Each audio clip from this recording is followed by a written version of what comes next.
శ్రావణ మాసం ఆడవాళ్ళకి చాలా ఇష్టమైన మాసం. సంవత్సరంలో ఈ ఒక్క మాసం అంటే ఆడవాళ్ళకి ఎంతో ఇష్టం.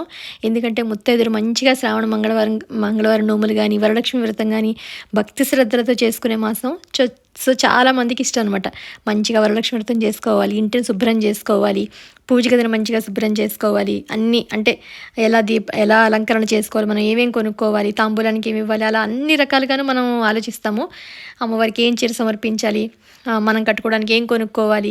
ఖచ్చితంగా కుదిరితే కొంతమంది 1 గ్రామ్ బంగారమైనా కొనుక్కుంటారు. వీటన్నిటికన్నా ముందు మంచిగా ఇంటిని శుభ్రం చేసుకోవడం. అంటే కొనుక్కోవడం కన్నా ముందు అది లేకపోయినా పర్వాలేదు, కానీ ఇంటిని పూజ గదిని శుభ్రంగా ఉంచుకోవాలి. ఎందుకంటే భక్తిగా పూజ చేసుకోవడానికి ముందు ముఖ్యంగా ఇవి. తర్వాత మనం ఏం కొనుక్కున్నాము, ఏం పెట్టుకున్నాము, ఎలా అలంకరణ చేసుకున్నాం అనేది తర్వాత విషయం.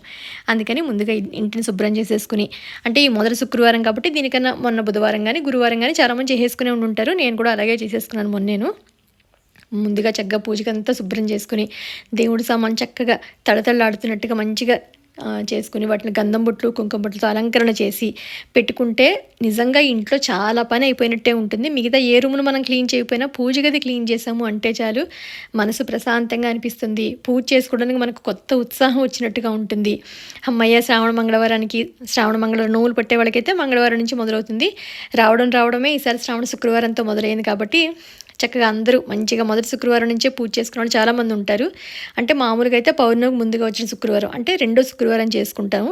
బట్ కొంతమంది ఏంటంటే కుదిరిన వాళ్ళు మొదటి శుక్రవారం చేసుకుంటారు, రెండోది, మూడోది, నాలుగోది, 5 వస్తే 5 వారాలు ఎప్పుడో ఒక శుక్రవారం మాత్రం ఖచ్చితంగా చేసుకుంటారు.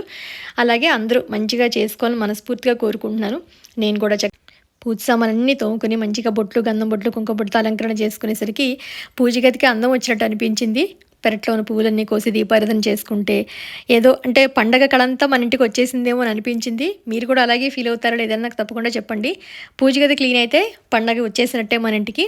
శుక్రవారం అంటే ప్రతి శుక్రవారం కూడా అమ్మవారికి మంచిగా ప్రత్యేకించి కుంకుమ పూజ కానీ, లేకపోతే ఏదైనా పువ్వులతో పూజ కానీ, అష్టోత్తరం కానీ చేసుకుంటూ ఉంటారు.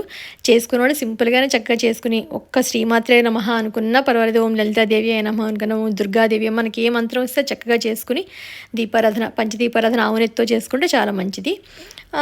లేదు వరలక్ష్మితం చేసుకోవాలనుకుంటే కనుక షోడశోపచార పూజ మనకు తెలిసిందే కదా, అవన్నీ చక్కగా చేసుకుని ఏదో ఒక నైవేద్యం సమర్పించి భక్తి శ్రద్ధలతో చేసుకోవడమే మనకి ఇంపార్టెంట్. 9 రకాలు పెట్టామా లేకపోతే ఎంత అలంకరణ చేసామా అన్నది కాదు. మంచిగా పూజ చేసుకోవాలి మనసు ప్రశాంతంగా, ఎక్కువగా మనకున్న దాంట్లో ప్రశాంతంగా చేసుకునేటట్టుగా మీ అందరూ చేసుకుంటారని చెప్పి మనస్ఫూర్తిగా కోరుకుంటున్నాను. ఓం శ్రీమాత్రే నమః.